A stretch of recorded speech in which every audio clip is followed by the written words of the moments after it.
Oskar Schindler stands up to Nazis to risk everything for every single Jew.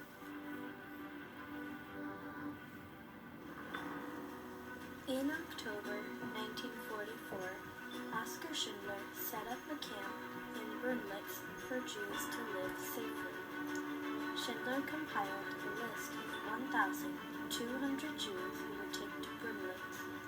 Schindler used his trickery skills to stand up to SS troops that took Jews to concentration camps. He took care of Jews by saving them. It inspired others to help Jews as well.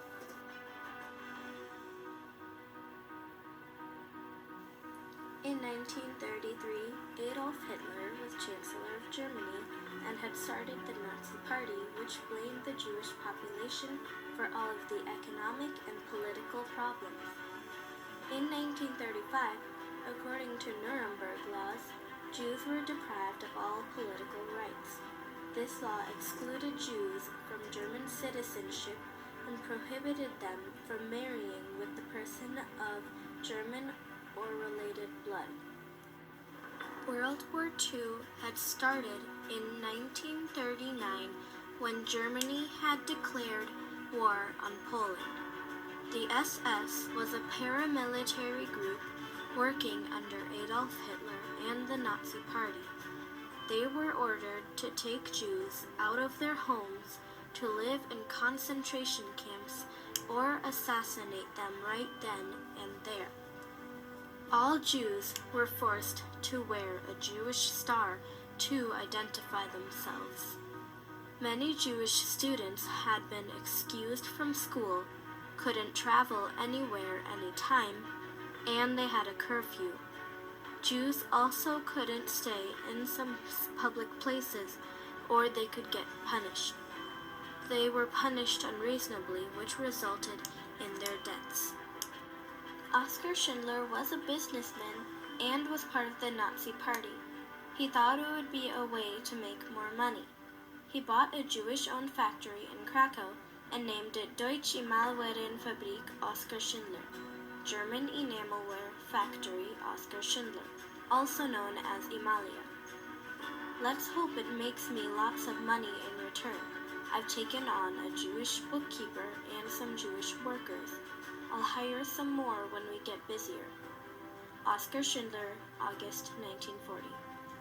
There were only 7 Jews employed in Emalia, but later on he hired more because they were cheaper than Polish employees. He saw that the Nazis had been taking Jews to concentration camps and killing them, which obtained his attention.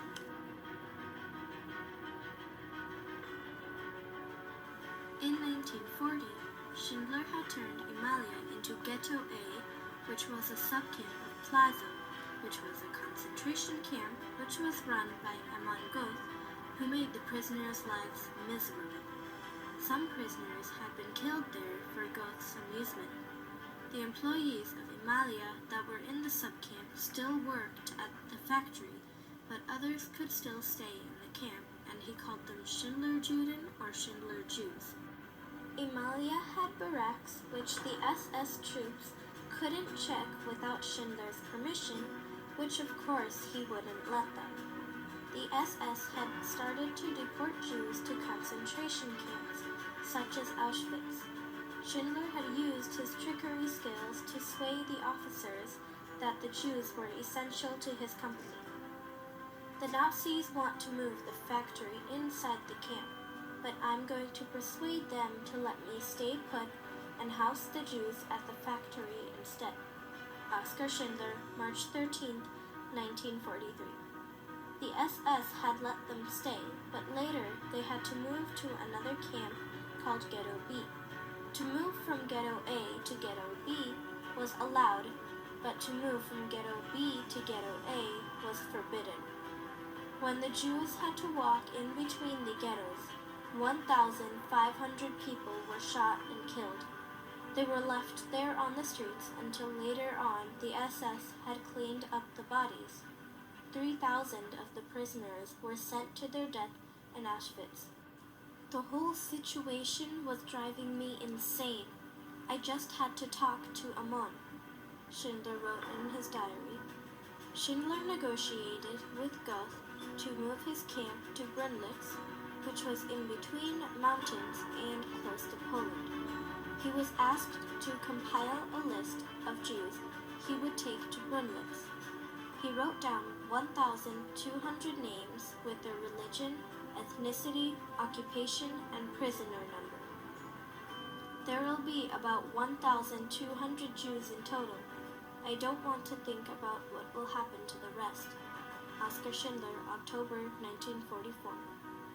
If the Nazi had found out he was helping the Jews, they would have executed him. The SS sent 120 Jews in 2 cattle cars from Auschwitz to Brunlitz, but with a few stops in between. The train stopped at Birkenau, Seesen, Oderberg, Schönbrunn, Freudenthal, Svitvi, and then it would finally reach Brunlitz. Some people died on their way to the camp, or they were found frozen and starving. They were carried off the train by Schindler and his wife. Most had weighed only 70 pounds and looked like skeletons. Oskar Schindler gave food and clothing so they could live to see another day.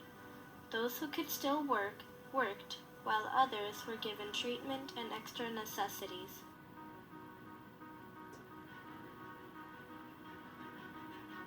After Japan's attack on Pearl Harbor, America entered into the war. America started to help Great Britain to fight the Nazi. The Nazi were not able to handle 2 fronts of war, one against Russia and one against Great Britain and America. Eventually, Nazis were defeated in 1945. Hitler committed suicide on April 30th, 1945. Allies of the Nazis, like Japan, also were defeated and surrendered in September 1945. On the morning of May 7, 1945, Winston Churchill gave his speech, "We shall fight on the beaches." We all gathered on the factory floor to listen to Winston Churchill announcing the news on the radio. Oskar Schindler, May 7, 1945. The Russians had started to take control and freed the Jews from the camps. Oskar Schindler had to leave his camp since it had been liberated by the Russians and go back to Germany with no money. They were stopped by Russian patrol as they were thought to be runaways from camp. Schindler had moved to Argentina to try to succeed in farming, but he failed, so he moved back to Germany alone. He was permanently separated from his wife, but not completely divorced. On September 13, 1946, Aman Goth was hung for war crimes. Schindler had gone to Israel and was welcomed with warm greetings from Schindler Juden he had saved. He lived off of their donations as he lived in poverty. Yad Vashem awarded Schindler with the title Righteous Among the Nations in 1962 when he went back to Germany.